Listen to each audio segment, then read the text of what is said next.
তৈরি হচ্ছে, কারণ নির্বাচনের আগে বিজেপি পার্টি ভয় পাচ্ছে যে বিহারে এবার তাদের গদিচ্যুত হতে হবে। তাই চিরাচরিত নিয়ম অনুযায়ী বিজেপি পার্টি নিয়োগ করছে ইডিকে, সিবিআইকে, ইলেকশন কমিশনকে। আর এগুলো তাদের হাতিয়ার, কারণ তেজস্বী যাদব, লালু যাদবের পরিবার সেখানটাই বিজেপি এবং নীতিশ কুমারের অর্থাৎ এনডিএ জোটের বিরুদ্ধে তারা নেতৃত্ব দিচ্ছে। তার সঙ্গে কংগ্রেস আছে, তার সঙ্গে আরও দল মিলে মহাগঠবন্ধন তৈরি হয়েছে। মহাগঠবন্ধনের আগামী নির্বাচনে জয়ী হবার সম্ভাবনা নিশ্চিত। তাই আতঙ্কে ভুগছে এনডিএ জোট। সেই আতঙ্ক থেকেই তাদের মনে হয়েছে যে এই সময় কোর্ট, পুলিশ, ইডি, সিবিআই ব্যবহার করে মানুষের কাছে প্রথম কথা হচ্ছে মহাজোট সম্পর্কে একটা বিভ্রান্তি তৈরি করো। কারণ এরপরে বলবে তো জেলে যাবে আর ভোট দিয়ে লাভ কি, এই কথাটাই আসবে। তেজস্বী যাদবকে তো জেলে যেতে হবে, তাহলে ভোট দিয়ে লাভ কি? তাহলে কি দাঁড়াচ্ছে, একদিকে মহাজোটের যে চেহারা, যে ছবি, সেটাকে বিবর্ণ করো, কালিমালিপ্ত করো, পাশাপাশি বিহারের মানুষকে যে বার্তা দাও যে মহাজোটকে ভোট দিয়ে কোনো লাভ নাই, কারণ তাদেরকে সবাইকে জেলে যেতে হবে। দেখুন, গত নির্বাচনে মহাজোটের সঙ্গে এনডিএ জোটের অর্থাৎ বিজেপির সঙ্গে বাকি কংগ্রেস আরজেডিতে যে জোট হয়েছিল তার ভোটের ফারাক ছিল মাত্র 12,000। এটা মাথায় রাখবেন। অতএব বিহারে আজকে নীতিশ কুমারের বিরুদ্ধে যেভাবে মানুষের ক্ষোভ বেড়েছে, প্রতিষ্ঠান বিরোধিতা যেভাবে বেড়েছে, বেকারত্ব যেভাবে বেড়েছে, পলায়ন যেভাবে বেড়েছে, তাতে বিহারে পরিবর্তন আসন্ন। সেই জায়গায় দাঁড়িয়ে আজকে আতঙ্কে ভুগছে এনডিএ জোট। সেই আতঙ্কের প্রতিফলন হচ্ছে চার্জশিট এবং সিবিআই ইডির ব্যবহার। ভুটান দেবে, ওই চীন দেবে, চীন থেকে তিব্বতে সব জল ঢুকে যাচ্ছে। মুখ্যমন্ত্রীকে চীনে যেতে হবে, চীন থেকে জল আসছে, তারপরে বলে আকাশে যেতে হবে, আকাশ থেকে জলটা বৃষ্টিটা হচ্ছে, সেই বৃষ্টির জল আসছে, তাতে আমার বিপদ। এবার বৃষ্টির বিরুদ্ধে লড়তে হবে একসাথে, তাই করে চলে যাবে। বৃষ্টির বিরুদ্ধে লড়তে হবে একসাথে, স্লোগান দেবে বাংলার মুখ্যমন্ত্রী। এটা এর টেন্ডার হয়, শুধু ব্লক সভাপতি না, পঞ্চায়েতের প্রধান থেকে আরম্ভ করে অঞ্চল সভাপতি, ব্লক সভাপতি, জেলা সভাপতি, এগুলো সব একদম রেট আছে, তার টেন্ডার হয়। যে বেশি টাকা দিতে পারবে তার চলে গেল। তার জন্য সবাই ভোগে এরা, যে আজ আছি, কালকে যদি টাকাটা কম বেশি যে কী হবে, এই লুট কর তাড়াতাড়ি করে লুট করে আগে ভাইপোকে খুশি করো, লুট করে পার্টিকে খুশি করো। মেন টাকাটা যায় ভাইপোর কাছে। সুপার উত্তম বসে আছে ওখানটায়, আপনারা জেনে রাখুন, মেন টাকার স্রোতটা যায় ভাইপোর কাছে।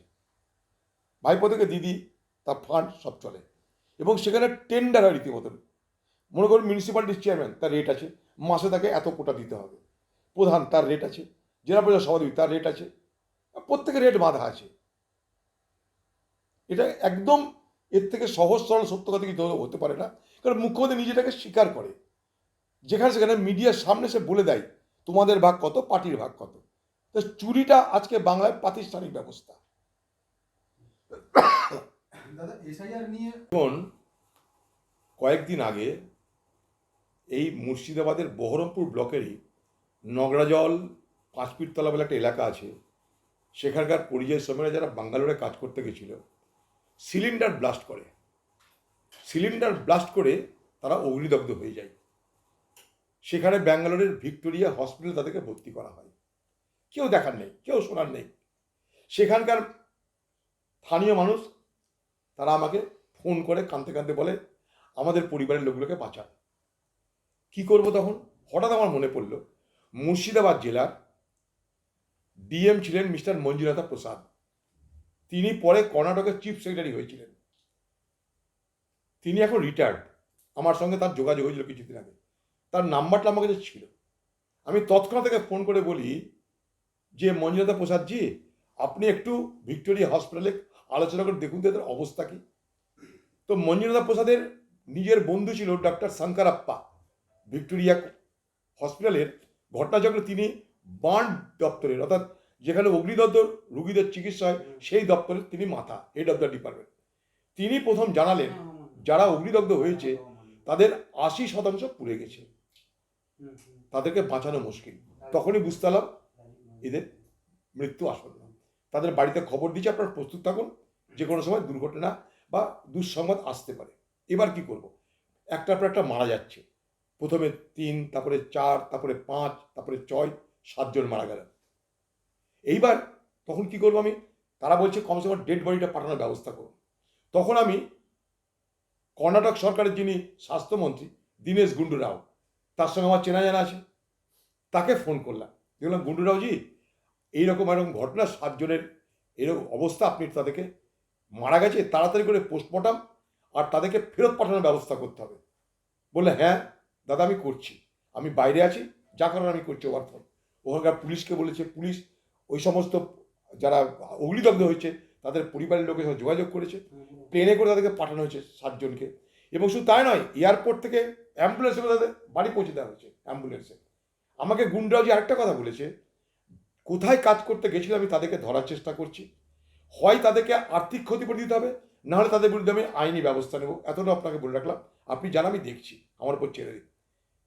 আজকে আমি গুন্ডাও সাহেবকে সকালবেলাতে মেসেজ করে ধন্যবাদ জানিয়েছি, যে আপনার প্রতি আমার ধন্যবাদ এই কারণে যে আপনি এই মানুষগুলোর পাশে দাঁড়িয়েছেন। তো উনি আমাকে তার উত্তরে লিখেছেন, আমার কাছে এখনও মেসেজটা আছে, যে এটা আমার ডিউটি, আমাকে তো করতেই হবে এটা। তো পশ্চিমবঙ্গে যেখানটায় পরিযায়ী নিয়ে নির্বাচন হয়, পরিযায়ী নিয়ে দিদির চোখের অশ্রুধারা থামছে না। বাঙালি আর পরিযায়ী, পরিযায়ী আর বাঙালি, তার জন্য দিদির ঘুম হচ্ছে না, খাওয়া হচ্ছে না, বসা হচ্ছে না, কেঁদেই যাচ্ছে, কেঁদেই যাচ্ছে, কেঁদেই যাচ্ছে। সবাই জানলো, বাংলার তৃণমূল জানলো না, বাংলার মুখ্যমন্ত্রী জানলো না। কবর দিবার সময় তখন তৃণমূলের কোনো নেতা গিয়ে বলছে আমরা কবর দিতে এলাম। এই হচ্ছে পরিযায়ী শ্রমিকের প্রতি বাংলার মুখ্যমন্ত্রীর দরদ। তাই বলি না আমি, চোখে নাই পানি, কাঁদছে আমার নানি। বাংলার মুখ্যমন্ত্রী পরিযায়ীর নামে, বাঙালির নামে ভোট চাই। বাঙালি বা পরিযায়ী কারো পাশে তিনি দাঁড়াতে চান না বিপদের সময়। মনে রাখবেন বাংলার মানুষ, বিপদের সময় দাঁড়ানোর নাম হচ্ছে আসল বন্ধুত্ব, আসল ভালোবাসা, যেটা মুখ্যমন্ত্রী মমতা ব্যানার্জি করবে না। কারণ উনি জানেন ভোট আসবে, লক্ষ্মীর ভাণ্ডার দেবো, ভোট না দিলে লক্ষ্মীর ভাণ্ডার পয়সা বন্ধ করে দেবো, এটার থেকে বড় স্লোগান কিছু নাই। তাই বিপদ আপদ যা হচ্ছে, বালা মুসিবত হয়ে যাক, আমি মাঝে মাঝে কাঁদবো, মাঝে মাঝে হাসবো, ভোটের সময় পয়সা দেবো, ভোট করে বেরিয়ে যাবো, ব্যাস। হিন্দু মুসলমান করব, বিজেপি টিএমসি মারামারি করব, কৃত্রিম মারামারি, নাটক দেখানো মারামারি, হিন্দু মুসলমান বিজেপি টিএমসি, আর পয়সা দেবো, ভোট হবে, গল্প শেষ।